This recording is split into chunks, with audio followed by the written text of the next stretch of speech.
শিখেরবাসীর পক্ষ হতে লাল গোলাপ শুভেচ্ছা, শিখেরবাসীর পক্ষ হতে ওই নেতা আছে, কোন সে নেতা আরো চলে সারা বাংলায় একই কথা, সবার মুখে রব উঠেছে, টেকনাফে, তেতুলিয়া, চট্টগ্রাম একই কথা, সবার মুখে রব উঠেছে। সংগ্রামী ছাত্র বন্ধুগণ, এই পর্যায়ে আমাদের সামনে গুরুত্বপূর্ণ বক্তব্য রাখবেন আজকের পথসভার সম্মানিত প্রধান অতিথি আল্লামা মামুনুল হক।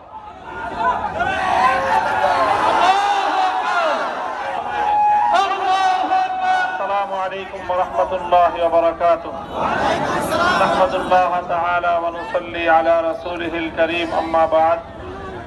সম্মানিত এলাকাবাসী, আমি সর্বপ্রথম দুঃখ প্রকাশ করছি যে আমার এখানে উপস্থিতিতে অনেক বিলম্ব হয়েছে।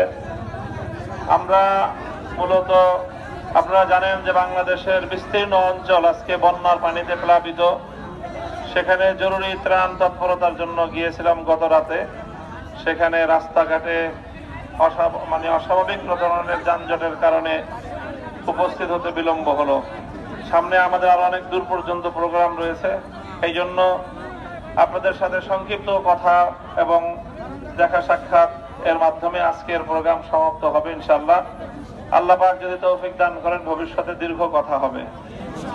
আমরা স্পষ্ট ভাষায় যে কথাটা বলতে চাই সেটা হলো যে এতদিন পর্যন্ত বাংলাদেশের মানুষ জানতো এবং রাষ্ট্রীয়ভাবে আয়োজন করা হয়েছিল আগস্ট মাসকে শোকের মাস হিসেবে। 2024 সালে এসে বাংলাদেশের ইতিহাস পরিবর্তন হয়ে গিয়েছে।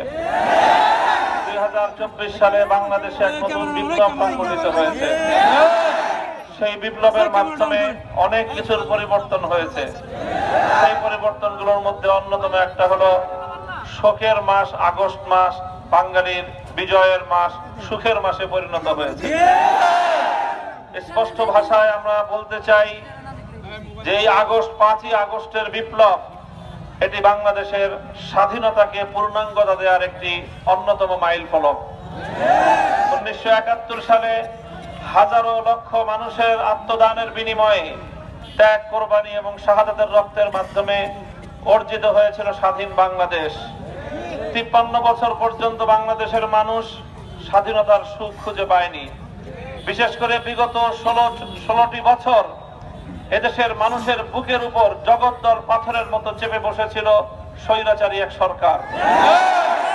বাংলাদেশের বিগত 16 বছরের যে স্বৈরাচার, যে ফ্যাসিবাদ প্রতিষ্ঠিত হয়েছিল, পৃথিবীর ইতিহাসে এই স্বৈরাচারী জালিম শেখ হাসিনাকে কেবলমাত্র ফেরাউনের সাথেই তুলনা করা যায়। ফেরাউন যেভাবে নবী মুসা আলাইহিস সালামকে অপমান করেছিল, জালিম শেখ হাসিনা নায়েবে নবীদেরকে, আলেম ওলামাদেরকে অপমান এবং লাঞ্ছিত করার এমন কোন চেষ্টা নাই যেটা সে করেনি।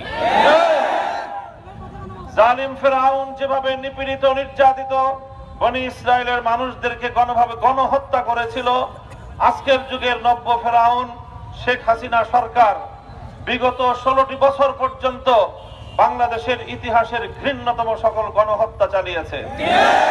2009 সালে পিলখানায় 57 জন দেশপ্রেমিক সশস্ত্র সেনাবাহিনী কর্মকর্তাকে হত্যা করেছে।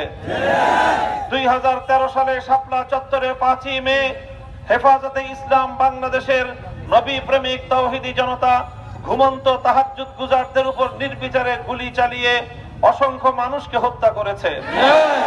2021 সালে নরঘাতক গুজরাটের কসাই নরেন্দ্র মোদীকে বাংলাদেশে আনতে গিয়ে সে তার দেশের জনগণের বুকের উপর পাখির মতো গুলি চালিয়েছে। সর্বশেষ 2024 সালের জুলাই মাস জুড়ে যেই গণহত্যা পরিচালিত, এই ধরনের ঠান্ডা মাথায় খুন করার দৃষ্টান্ত বিরল। এবং দুঃখজনক বিষয় হলো এই হত্যাকাণ্ডগুলো পরিচালনা করার জন্য দেশের জনগণের ট্যাক্স এবং মাথার ঘাম পায়ে ফেলানো পয়সা দিয়ে লালিত পালিত আইন শৃঙ্খলা রক্ষাকারী বাহিনীকে অন্যায়ভাবে ব্যবহার করেছে। যেই পুলিশরা জনগণের জানমালের নিরাপত্তা রক্ষাকারী হিসেবে ব্যবহৃত হওয়ার কথা, সেই পুলিশদেরকে রাষ্ট্রীয় ক্ষমতার অপব্যবহারের মাধ্যমে জনগণের মুখোমুখি দাঁড় করিয়ে দিয়েছিল। বাংলাদেশের যে অপূরণীয় ক্ষতি হয়ে গিয়েছে, অর্ধ শতাধিক নিরীহ পুলিশ সদস্যকে হত্যাকাণ্ডের শিকার হতে হয়েছে। কিছু দাগী লীগ, ছাত্রলীগ, যুবলীগ নামী পুলিশ লীগের কিছু সদস্যের অতিরিক্ত বাড়াবাড়ির কারণে নির্বিচারে ছাত্র জনতাকে গুলি করে হত্যা করবার দৃশ্যগুলো দেখে বাংলাদেশের মানুষের হৃদয়ে আগুন ধরে গিয়েছিল। এজন্য সকল পুলিশ সদস্যদেরকে তার খেসারত দিতে হচ্ছে। এই খেসারত পুলিশ সদস্যরা দিবে কেন? এই খেসারত দিতে হবে শেখ হাসিনাকে, এই খেসারত দিতে হবে ওবায়দুল কাদেরকে, এই খেসারত দিতে হবে আওয়ামী লীগকে, এই খেসারত দিতে হবে যুবলীগ, ছাত্রলীগ, হেলমেট লীগ এবং হাতুড়ি লীগকে।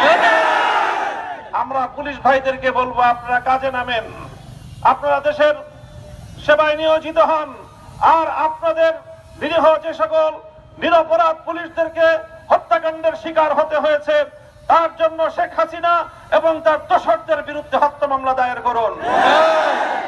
শেখ হাসিনা বাংলাদেশ থেকে পালিয়ে গেছে। বাংলাদেশ থেকে পালানোর জন্য বাংলাদেশ 1 ইঞ্চি মাটি শেখ হাসিনাকে ব্যবহার করার সুযোগ দেয়নি। আকাশে উড়াল দিয়ে দিল্লিতে নরেন্দ্র মোদীর কোলে গিয়ে পড়েছে। সেখানে আশ্রয় গ্রহণ করে এখন সেখান থেকে বাংলাদেশের স্বাধীনতার বিরুদ্ধে ষড়যন্ত্র করছে। স্পষ্ট ভাষায় বলতে চাই, ভারত সরকার কতদিন শেখ হাসিনাকে রাখতে পারবে সেটা আন্তর্জাতিক আইন আদালতের ব্যাপার, সেটা আমরা কিছু বলবো না। কিন্তু দিল্লিতে বসে বাংলাদেশের স্বাধীনতার বিরুদ্ধে চক্রান্ত করলে 18 কোটি মানুষ রুখে দাঁড়াবে।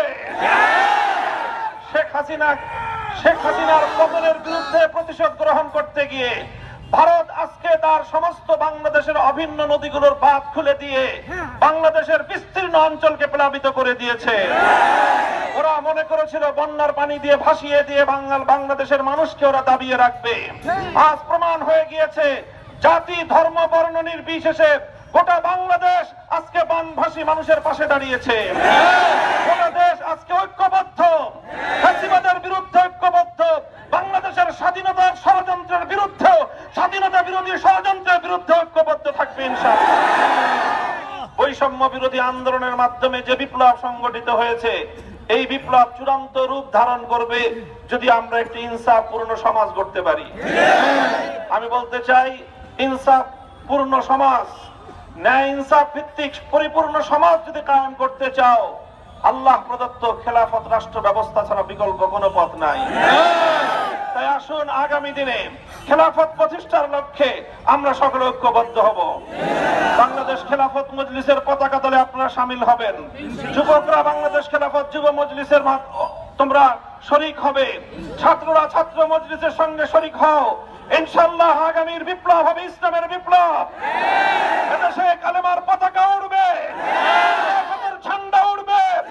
ইনশাআল্লাহ খেলাফতে ইলাহিয়া কায়েমের মাধ্যমেই পরিপূর্ণ ইনসাফ এবং ন্যায় ভিত্তিক সমাজ আমরা কায়েম করব। সেদিনই পূর্ণাঙ্গ বৈষম্যহীন সমাজ এই জাতি এবং দেশ উপহার পাবে। সেই সোনালী দিনের প্রত্যাশায় আপনাদের সকলকে আবারও ধন্যবাদ জানিয়ে, শুকরিয়া জ্ঞাপন করে, দীর্ঘ সময়ের অপেক্ষার জন্য আপনাদেরকে ধন্যবাদ জানিয়ে বিদায় নিচ্ছি। ওয়া আখিরু দাওয়ানা আলহামদুলিল্লাহি রাব্বিল আলামিন। আসসালামু আলাইকুম ওয়া রাহমাতুল্লাহ।